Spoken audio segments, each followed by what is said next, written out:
Olá pessoal, tudo bem com vocês? Espero que sim. Começando mais um vídeo aqui no nosso canal. Já peço a vocês que não é inscrito no canal que se inscreva, curte, compartilhe e deixe o seu like. E sem mais enrolação, simbora pro vídeo.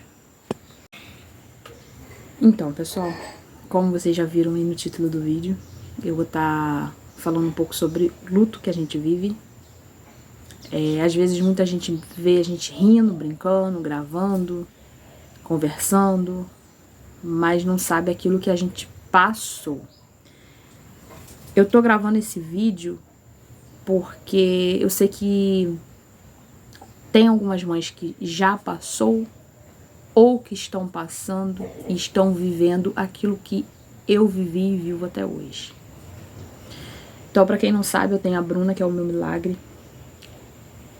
E logo depois, quando a Bruna tava com 5 para 6 anos, eu tive a Sofia. A Sofia até uns 9 meses, né, dela. Ela teve uma gestação tranquila, nasceu de 39 semanas, parto cesárea e tal, perfeita. Mas até os 9 meses de idade dela, ela foi tranquila, né? E aí, quando ela chegou a 9 meses de idade, ela começou a ter alguns episódios de febre, ninguém sabia o que era, outros falavam que era dente, mas não era dente, e infecção de urina, fazia exame, etc, aquela coisa toda. Até que um dia o pediatra dela de rotina pediu que eu levasse ela para o hematologista, porque o hematócrito dela, com 1 ano e 2 meses... Teve um episódio de eu ir para o hospital com ela e eu fazer um exame de sangue e o hematócrito dela tá 17. Do nada. Foi do nada o hematócrito dela, despencava. Se hoje tava 35, amanhã quando colhesse de novo já tava 20, no outro já tava 15 e ia baixando numa rapidez que a gente... No hospital onde a gente estava, por não ter um especialista, ninguém sabia explicar direito o que poderia ser. Desconfiavam-se de uma leucemia, mas não podia dar certeza. Enfim, com 1 ano e 2 meses, levamos ela conseguimos uma vaga particular no centro médico, né, daqui da cidade mais próxima. E foi feito uma bateria de exame com o hematologista. A doutora Rita passou uma bateria de exames. E aí, 15 dias depois, o exame ficou pronto. E a gente descobriu que ela tinha uma doença chamada talassemia maior. A talassemia maior, para quem não sabe, é uma doença degenerativa, vamos dizer assim.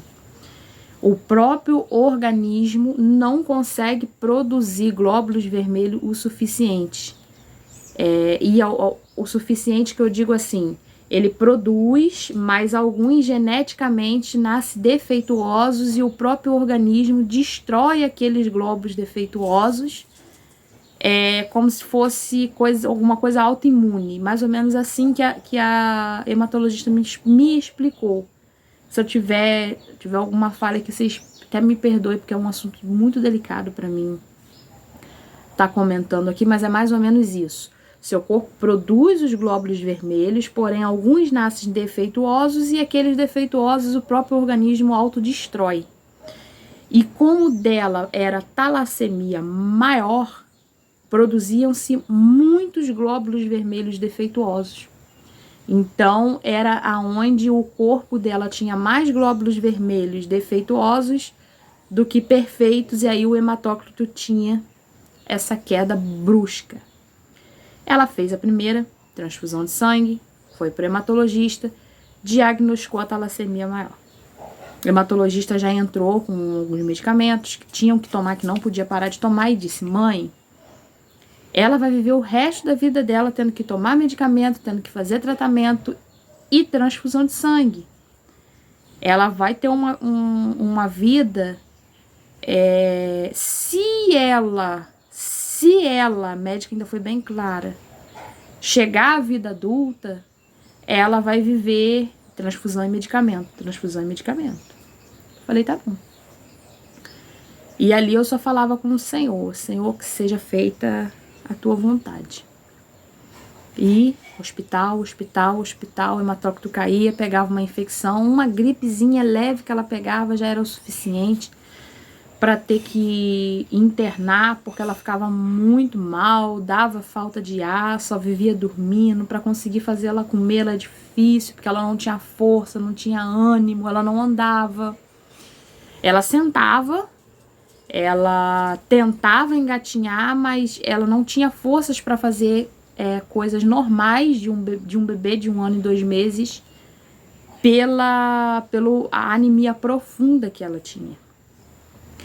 E aí, quando ela completou 1 ano e 3 meses, ela foi internada às pressas com muita falta de ar. E ali eu falei assim, meu Deus. Naquele dia eu saí de casa sabendo que eu não ia voltar mais com ela, porque eu nunca tinha visto ela naquele estado. E eu encontrei um tio no hospital evangélico, e quando ele me viu entrando desesperado, ele falou assim... só confia em Deus. Quando ele olhou pra mim e falou assim, confia apenas em Deus, eu já sabia o que ia acontecer.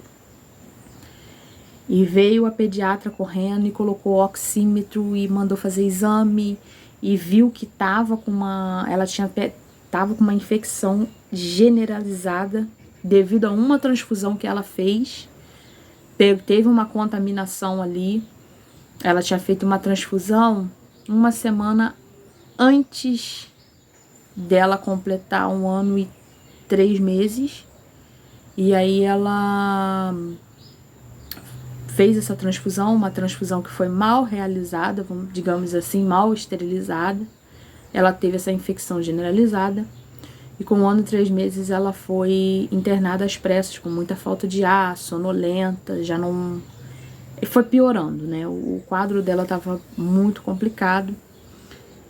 E aí a pediatra que atendeu, fez exame de sangue, fez um monte de coisa, falou assim, olha, a gente tem que transferir ela urgente. Isso foi no dia 17 de novembro de 2014. Ela com 1 ano e 3 meses.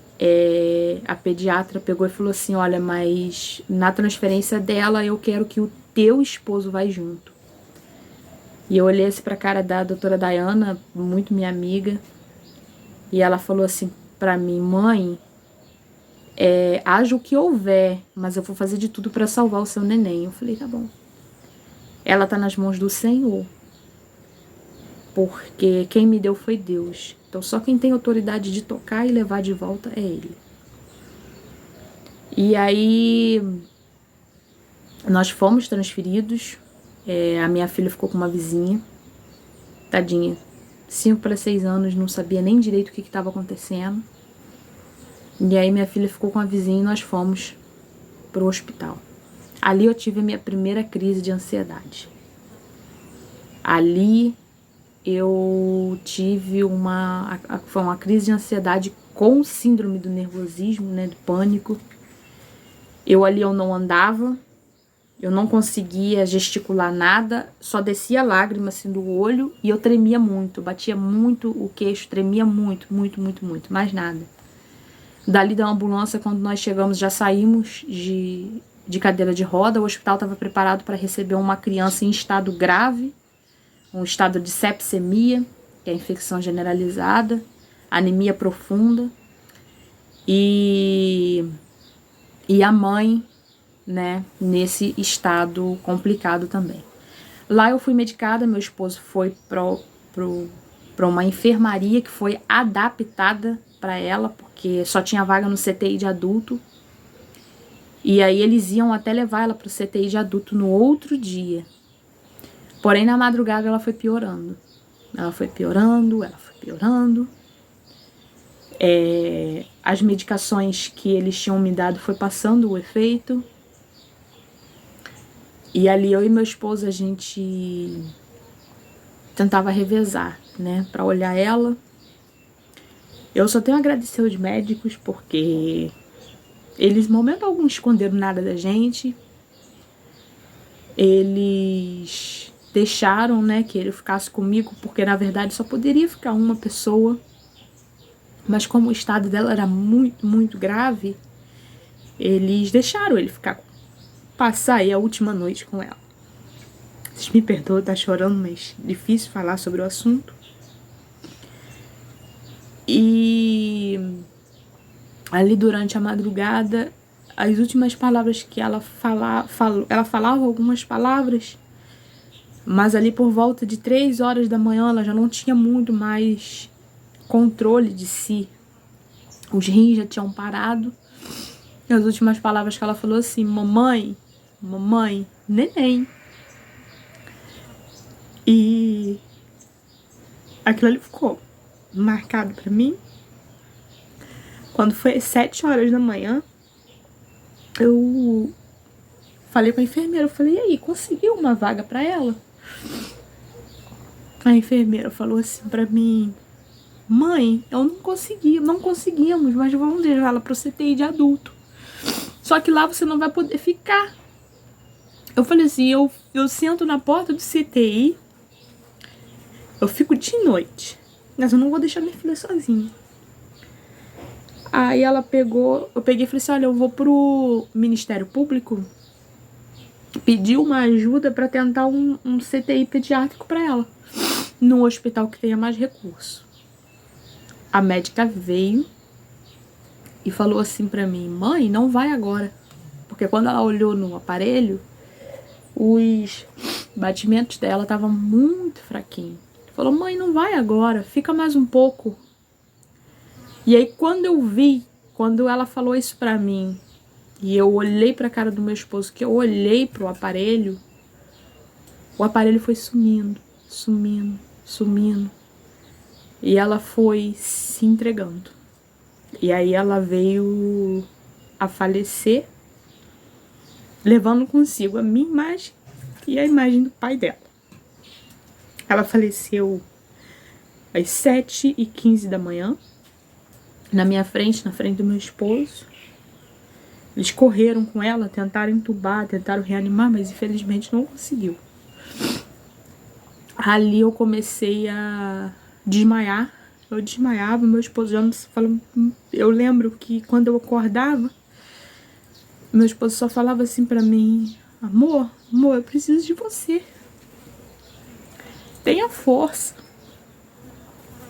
A médica veio pra conversar comigo depois que levaram ela. Falei assim: mãe, eu preciso conversar com você. Eu falei: você não precisa falar nada. Eu abracei ela. Ela me abraçou chorando. Eu falei assim: eu sei que ela se foi. Eu vi. E aí ela me abraçou. Eu fui até onde ela estava, me despedi, que elas iam falecer às 7h15 da manhã.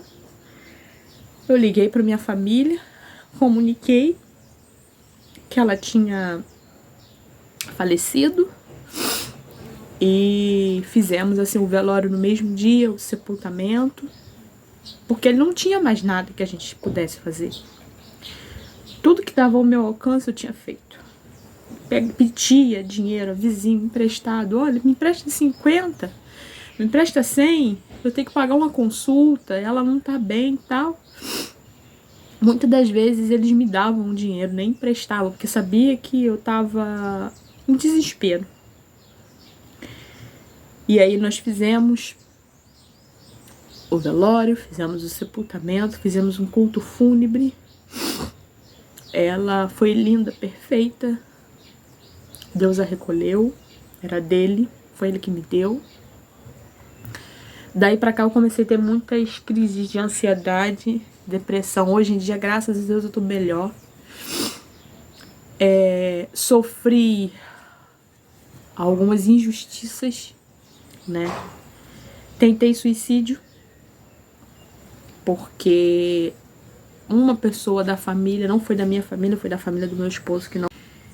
E teve uma pessoa da família do meu esposo que veio fazer injustiça com a gente. Hoje eu não falo com essa pessoa, mas eu só peço a Deus que Deus possa abrir os olhos dela pela bobagem que ela falou.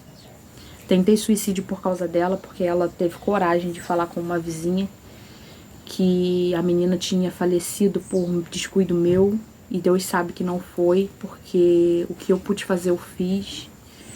Os médicos que cuidaram dela, eu cheguei a comentar sobre o que estava acontecendo com eles. Eles me falaram para me processar ela, Eu não processei por ser uma pessoa muito chegada na família. Então eu não quis isso. Mas eles falaram que seriam minhas testemunhas, porque eu sempre estava correndo atrás. Eu muitas das vezes deixei de comprar algo pra mim, comprar uma carne pra dentro de casa, fazer algo pra me poder pagar médico pra ela, e veio essa pessoa pra falar bobagem.